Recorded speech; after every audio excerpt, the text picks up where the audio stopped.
রাধে রাধে। ওম নমো ভগবতে বাসুদেবায়। ওম নমো ভগবতে বাসুদেবায়।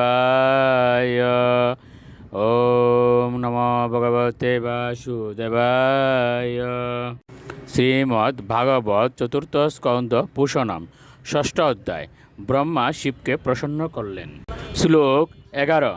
নানামল প্রস্রব নৈরি নানা কন্দ রসানুবীয় রমণম বিহরন্তি নাম রমণীয় সিদ্ধ ইউষিতাম। অনুবাদ: সেখানে বহু ঝর্ণা রয়েছে এবং পর্বতে অনেক সুন্দর গুহা রয়েছে, যেখানে সিদ্ধ রমণীগণ তাদের কান্তসহ বিহার করেন। শ্লোক 12। ময়ূর ক্যাকাবিরুতম মদান্দালি বিমূর্ছিতম প্লাবিতৈয় রক্তকণ্ঠানাম কুজিতৈশ্চ পতশ্রীনাম। অনুবাদ: কৈলাস পর্বত সর্বদা ময়ূরের কেকারব, ভ্রমরের গুঞ্জন, কোকিলের কুহুরব এবং অন্যান্য পক্ষীদের কুজনে মুখরিত। শ্লোক 13। আহ অন্তম ইব উত অস্তৈ দ্বিজান কাম দুগৈর্দ্রুমহ্য ব্রজন্তমিব মাতঙ্গৈ ঘৃণন্তমিব নির্জরৈয়। অনুবাদ: কৈলাস পর্বতের ঋজু শাখা সম্মানিত সুউচ্চ বৃক্ষগুলি যেন অস্ত্র প্রসারণ করে বিহঙ্গদের আহ্বান করে।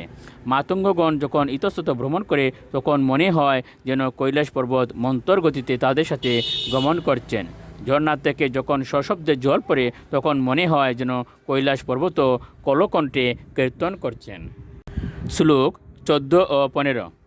মন্দারৈ পারিজাতৈশ্চ সরলৈশ্চ উপশোভিতম তমালৈ শালতালৈশ্চ কবিদারাসনার্জুনৈঃ চ্যুতৈ কদম্বরী নিপৈশ্চ নাগপুনাগ্য চম্পকৈ পাটলাশুক বকুলৈ কুন্দয় কৌরবকৈরপি। অনুবাদ: সমগ্র কৈলাস পর্বতটি বিভিন্ন প্রকার বৃক্ষের দ্বারা শোভিত। তাদের কয়েকটির নাম এখানে উল্লেখ করা হয়েছে: মন্দার, পারিজাত, সরল, তমাল, তাল, কুবিদার, আসন, অর্জুন, আম্র, কদম্ব, ধূলিকদম্ব, নাগ, পুনাগ, চম্পক, পাটল, অশোক, বকুল, কুন্দ এবং কুরবক। সমগ্র পর্বতটি এই সমস্ত বৃক্ষের দ্বারা শোভিত, যাতে সুরভিত ফুল ফুটে। রাধে রাধে।